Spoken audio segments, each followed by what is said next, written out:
कभी हमने सोचा था कि हम ऑस्ट्रेलिया और साउथ अफ्रीका में भी जीतेंगे। खैर साउथ अफ्रीका में व्हाइट बॉल सीरीज जीतने वाली पाकिस्तान एशिया की पहली टीम है जब मिस्बा कप्तान थे। मगर अब की टीम की परफॉर्मेंस को लेके हमें लग रहा था कि साउथ अफ्रीका और ऑस्ट्रेलिया में तो बड़ी मार पड़ेगी।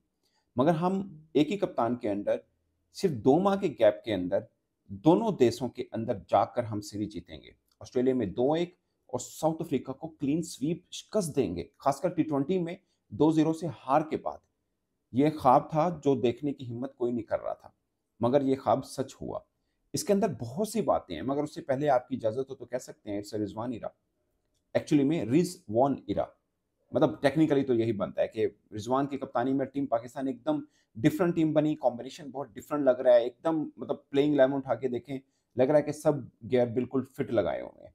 बट सबसे पहले ज़िक्र होगा सामी जोब का। आप सोच रहे होंगे मैं उनकी बैटिंग का करूँगा, मैं उनकी बॉलिंग का ज़िक्र करूँगा। खासकर जब 6 ओवर उन्होंने किए थे, 18 रन्स दिए थे, 1 विकेट ली थी और जिसने सामी जोब का वो स्पेल देखा, वो कमाल स्पेल था। अगरचे आगे क्लासन ने 1 ओवर में थोड़ा-सा हिट किया, मगर फिर भी ज़बरदस्त उन्होंने बॉलिंग की। 6 ओवर 18 रन्स, 1 विकेट ली थी। खासकर उस मौके पर जब सुफियान मुकीम उस वक़्त 2 ओवर कर चुके थे और 26 रन्स खा चुके थे। और आपने देखा कितना अच्छा टर्न था, लाइन लेंथ ज़बरदस्त किस्म की थी और लगा कि एक यूटिलिटी क्रिकेटर बना रहे हैं रिजवान सामी जोब को। मैं ये नहीं कह रहा कि इसका क्रेडिट रिजवान को जाना चाहिए। ऑफ कोर्स सामी जो अगर सुफियान मुकीम बुरी बॉल कर रहा है तो फिर वो क्या हम रिजवान के ऊपर डाल दें? बट पॉइंट इज़ कि अच्छा यूटिलाइज़ कर रहे हैं। आखिरी 10 मैचेस के अंदर सामी जोब, ये मैं आप आखिरी 10 मैचेस उसमें टी20 भी आप ऐड कर लें, इसमें आप वनडे भी ऐड कर लें। 579 रन्स हैं सामी जोब के। इसमें 98 नॉट आउट भी शामिल है जो टी20 के अंदर की और 300 भी शामिल है। अंदाजा कर लें। अभी मैं ऑस्ट्रेलिया की वनडे सीरीज वाले मैचेस शामिल नहीं कर रहा जिसमें एक 40 प्लस किए थे और एक 80 प्लस किए थे। 82 की एवरेज बनती है। 82 की। 5 मैचेस में बॉलिंग की है, 5 विकेटें हैं। एक शायद मैच में विकेट नहीं है, एक में 2 विकेट है। तो एक ज़बरदस्त किस्म का पैकेज बन रहे हैं और हम बोल रहे हैं जो शायद तनकीद भी करते थे कि 20-25 मैच हो गए, कोई 50 नहीं आ रही। अब आई है तो 100 ही आ रहे हैं। 50 तो दूर की बात है, 100 ही आ रहे हैं। टी20 में भी जम के खेल रहे हैं, वनडे में भी जम के खेल रहे हैं और साफ है कि पाकिस्तान क्रिकेट बोर्ड शायद एक ये वाली एग्जांपल होगी कि जिनके साथ पाकिस्तान क्रिकेट बोर्ड स्टिक रहा और उसने परफॉर्म करके दिखाया। थोड़ा देर आई बट दुरुस्त आई। ये पिछले साल से शुरू हुआ सिलसिला दिसंबर से और इस साल दिसंबर में आके उसका फल मिल रहा है। ये बीज पिछले साल दिसंबर का बोया है जब पाकिस्तान ऑस्ट्रेलिया गया था और टेस्ट टीम के अंदर भी इनको शामिल कर लिया गया था। मैं उसमें उससे अगरचे हम पहले न्यूजीलैंड भी हम उसके बाद हम न्यूजीलैंड भी गए थे, वहाँ पे एक 40 प्लस की इनिंग खेली थी मगर फिर नाकाम रहे।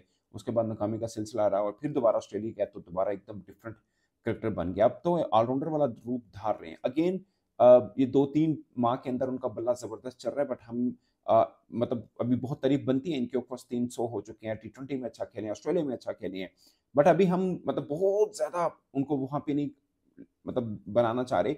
अभी इस तरह का 1 साल 2 साल खेलेंगे तब हम उस तरह की बातें करेंगे कि ये साइज नंबर के बहुत से लोग कह रहे हैं दूसरा साइज नंबर मिल गया, फलां मिल गया, फलां मिल गया। बस ठीक है, अच्छा मिल गया पाकिस्तान को क्रिकेटर, बट कंसिस्टेंसी कितनी रहती है वो बहुत मैटर करते हैं।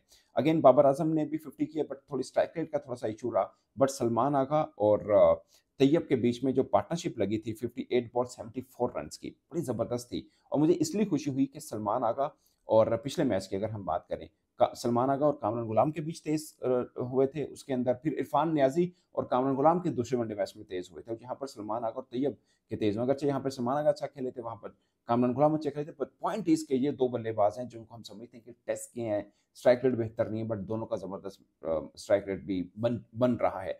आज अगर सलमान आगा की आपने बैटिंग देखी हो, 50 नहीं कर पाए बट जो इनिंग खेली है ना, जबरदस्त किस्म की इनिंग खेली है। कमाल उन्होंने स्लॉगिंग किया और मजा आया। स्लॉगिंग क्या मतलब क्रिकेटिंग शॉट्स खेली हैं, नशा आया वो देखकर। और मुझे तो साइम अयूब की बैटिंग से तो उनकी बॉलिंग को देख के मजा आया। अब ऑफ कोर्स 100 किया मतलब 100 मैटर्स अ लॉट, बट मुझे लगता है वो जबरदस्त था। अच्छा, साइम अयूब ने 3 वनडे मैचेस जो अभी साउथ अफ्रीका के खिलाफ खेले हैं, उनसे ज्यादा रन्स किसी और ने किया और उनकी तारीफ बनती है। भले वो टीम क्लीन स्वीप हारी है, मगर क्लासन की तारीफ बनती है। क्या कमाल बैटिंग की है। टी20 में नहीं चले उस तरह से, एक में नॉट आउट, एक में ज्यादा रन नहीं बना पाए, पर तीनों वनडे मैच में 50 की है और एक में 97, 86, 81, तीनों मैचेस में 264 रन किए हैं। 264 रन साइम अयूब अयूब से ज्यादा रन किए। साइम अयूब के 235 रन हैं। बट पॉइंट इज कि साइम अयूब ने विकेट्स लिए हैं, बॉलिंग की है और पाकिस्तान के पर्सपेक्टिव में देखें तो मतलब हमारे लिए अच्छा है कि साइम अयूब एक में 109 है, फिर 101 है, 2 सेंचुरीज हैं यार। अगरचे ये भी सेंचुरी के करीब ही आउट हुए और इनकी पोजीशन ऐसी थी कि मार धाड़ करनी पड़ी थी, शायद इसलिए रन भी इनको मिले, बट साइम अयूब की 2 सेंचुरी हैं इसलिए वो ज़्यादा होता है, बट ज़्यादा रन इनके हैं, 264 उनके 235 हैं। तो ये एक चीज़ खास है कि मज़ेदार है। अच्छा, एक चीज़ आपने नोट की है, 20.5 ओवर में जब साइम अयूब ने मिलर को बॉल की थी, एंटिसिपेट किया था उन्होंने रिजवान ने, ये एक बॉल एग्जाम्पल हो रही है, पाकिस्तान एक टर्न कर रहा है अपने ओडीआई क्रिकेट को एक अच्छा कॉम्बिनेशन की तरफ बना रहा है, मतलब Rizwan as a keeper, Rizwan as a captain और साइम अयूब जैसे कर रहे हैं। मुझे थोड़ा सा, मैं पहले खुद बोल रहा हूँ कि मैं उस तरह हाइप पे जाना नहीं चाह रहा हूँ, बट मुझे मिक्सचर नजर आया, जैसे सईद अजमल और हफीज का बनता था या रहमान भी साथ में होते थे, सेम हमें यहाँ पे अबरार अगरचे नहीं खेले, बट अबरार और साइम अयूब कब बन रहा है, बट मतलब साइम अयूब को बहुत टाइम चाहिए एज ए बॉलर कि वो किस तरह परफॉर्म करते हैं। मैं वैसे एक बात कर रहा हूँ कि वो कॉम्बिनेशन हमारा बड़ा जबरदस्त था, अगरचे मतलब उसी कॉम्बिनेशन के साथ हमारी टीम थोड़ी मजबूत लगी थी कि हम एशिया में खेलें जहाँ मर्जी जाएं, हमारे फास्ट बॉलर तो बेहतर होते ही थे, तो बीच में स्पिनर्स भी अच्छे एड ऑन हुए, मतलब उस स्पिनर बहुत अच्छे थे। अब स्पिनर्स की कमी फील हुई। मैं हमेशा कहता हूँ वनडे में पाकिस्तान इसलिए अच्छा परफॉर्म नहीं कर रहा था, एक रेगुलर स्पिनर नहीं खिला रहे थे। अब रेगुलर स्पिनर आ रहा है तो आपकी टीम एकदम डिफरेंट हुई है। सुफियान को थोड़े से रन हुए, अगरचे पहली बॉल बुरा फेंका था, हाफ ट्रैकर था और विकेट मिल गई थी, उसके बाद उसी ओवर के अंदर 2 और हार्ड ट्रैफिक फेंके जो बाउंड्रीज हो गई, उसको क्लासन तो नहीं छोड़ेंगे, बट पॉइंट इज कि वो भी अच्छे बॉलर हैं, बुरे नहीं है, रन हो गए तो कोई बात नहीं, हो जाते हैं, वो भी बुरे नहीं है, आप मतलब रख सकते हैं उनको वनडे स्क्वाड के अंदर।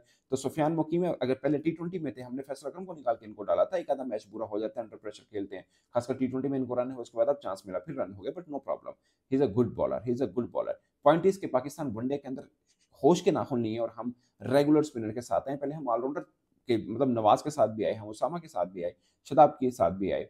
मैं मतलब ये नहीं कह रहा कि मैं खैर उसामा को शायद उस तरह से फेयर चांसेस नहीं मिले, बट बाकियों को फेयर चांसेस मिले और शदाब कभी बहुत अच्छे पाकिस्तान टीम का अहम हिस्सा होते थे, बट अनफॉर्चुनेटली उनकी बॉलिंग वैसी नहीं रही कि वो उस तरह से फिर वो एज ए बैटर खेलने लगे, मतलब एडजस्ट करने की कोशिश की क्योंकि वो फील्डर बहुत तगड़े हैं, बट नहीं हो पाए।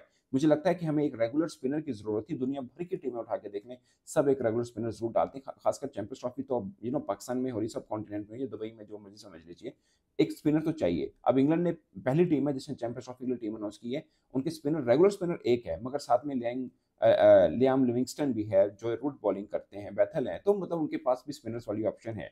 इंग्लैंड जिसने 5 फास्ट बॉलर डाले हैं, 90 माइल्स की बॉल करने वाले 5 फास्टर्स हैं, मगर स्पिनर एक जरूर ऐड ऑन किया है, रेगुलर स्पिनर साथ में स्पिन ऑलराउंडर भी ऐड ऑन है। तो पॉइंट इज के पाकिस्तान में एक प्रॉब्लम होती थी कि हमारे स्पिनर रेगुलर नहीं था, वो हमें मिल गया। दूसरा, शहीन को अगरचे आज रन हुए मगर उनका पेस जबरदस्त हुआ। क्लासन ने जिस ओवर में क्लासन आउट हुए हैं शहीन की, उसमें उनको बाउंड्रीज भी हुई हैं, मगर बॉल देखें 142 क्लिक हो रहा था, तो यही शहीन से हम गिला कर रहे थे कि बॉल 140 प्लस क्यों नहीं डाल रहे। अगरचे मैं अभी भी समझता हूँ कि 148 वो करते रहे 2021-22 में, वो वाला पेस चाहिए शहीन का, वो आता है तो और डेंजरस हो जाएंगे, खासकर नई बॉल के साथ, बट पॉइंट इसके पुरानी बॉल के साथ भी विकेट ले रहे हैं। और क्लासन 3 बारी में 2 बार शहीन ने उनको आउट किया, एक बार नसीम शाह ने आउट किया, तो शहीन एक अच्छी फॉर्म में नजर आ रहे हैं। हसनैन थोड़ा सा उस तरह से हुए, बट एक विकेट मिली, ये शायद हारिस रऊफ और अब्दुल्ला शफीक, ये 2 ऐसे क्रिकेटर हैं जिनके लिए ये थोड़ा सा नाइटमेयर है, ये टूर अफ्रीका वाला। हारिस रऊफ को पूरे टूर में एक विकेट नहीं मिली है, टी20 भी खेले, 2 वनडे खेले, 2 टी20 खेले, 4 मैचेस में कोई विकेट नहीं है। अब्दुल्ला शफीक 3 लगातार जीरो है, मतलब मैं उनको बहुत हेट करता हूँ, मतलब बहुत अच्छे क्रिकेटर हैं, बट अनफॉर्चुनेट है, उनके टी20 में भी 4 लगातार जीरो हैं, वनडे में 3 जीरो हो गए हैं, जो कि बड़ा अनफॉर्चुनेट है। शायद मतलब वो खुद भी नहीं, कोई भी नहीं सोचता होगा यार इस कैलिबर का क्रिकेटर लगातार 3 बार जीरो पे होगा, एक बार 2 बॉलें खेली, एक बार 1 बॉल खेली, एक बार 4 बॉलें खेली है, ये वेरी अनफॉर्चुनेट, मतलब मुझे बहुत पसंद है, बट अब मुझे लगता है कि बहुत चांसेस उनको मिल गए, अब शायद आगे चांसेस उनको ना मिले। तो ये है कुल मिला के। बाकी दोस्तों, इस पर आप अपनी राय कमेंट के सूत्र में जरूर बताएगा कि पाकिस्तान की जो वनडे सीरीज जो पाकिस्तान ने जीती क्लीन स्वीप, और खासकर वनडे में हम एकदम डिफरेंट टीम जो मिले हैं, उसकी वजह क्या है, हम एकदम गियर कैसे चेंज हुआ, वही टीम जो एशिया कप में पिटी, वही टीम जो वर्ल्ड कप में पिटी, वही टीम जो टी20 वर्ल्ड कप के पहले राउंड से बाहर हुई, एकदम चेंज आया, कॉम्बिनेशन डिफरेंट हुआ, कोच भी चेंज है, क्रेडिट एक चीज जो हम भूल रहे हैं वो आकिब जावेद है, उनको क्रेडिट लाजमी बनता है, खासकर राशिद लतीफ ने एक बात की, उसके ऊपर अलग बात भी हो सकती है, उन्होंने बोला कि हमारे बॉलर साउथ अफ्रीका में, मैंने इतनी रिवर्स नहीं देखी, बट अब हमारे बॉलर रिवर्स स्विंग कर रहे हैं साउथ अफ्रीका में, और इसका क्रेडिट आकिब को जाता है, तो इसके ऊपर अलग बात भी हो सकती है। दोस्तों आपको क्या लगता है, पाकिस्तान की जो एकदम पटरी पे आ गई वनडे की टीम, और अच्छी बात यह है कि चैंपियंस ट्रॉफी से पहले आई है, इसका क्रेडिट आप किसको देंगे, कप्तानी को, टीम कॉम्बिनेशन बन गई, Aqib Javed, whatever the reason, या तीनों ऐसी रीजन है। अब अपनी राय कमेंट के सूत्र में जरूर बताएगा। मेरी तरफ से इतना ही, इजाजत दीजिए, अल्लाह हाफिज।